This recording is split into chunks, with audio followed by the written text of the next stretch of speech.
Dito sila, baka may takas mo ako. Hinahabol nila ako, pilit nila ako sinasama sa kanila.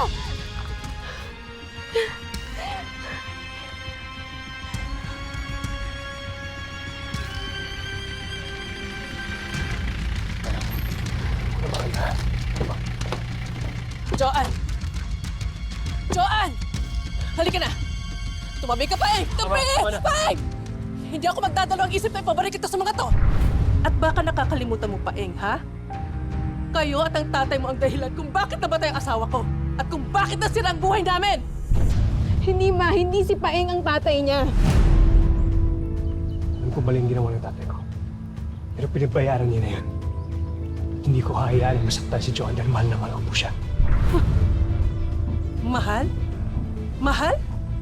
Wala na ba natitirang kahiyan dyan sa katawan mo, ha? Hindi kita matatanggap, Paeng. May dugong kriminal yung katawan mo. At bukod dun, ano ipapakain mo sa anak ko, ha? Ano sinabi mo sa mga mayamang negosyante na mas bagay sa anak ko? Tama na, ma!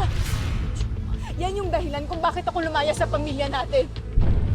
Walang ibang mahalaga sa'yo kundi pera. Walang kasalanan si Paeng.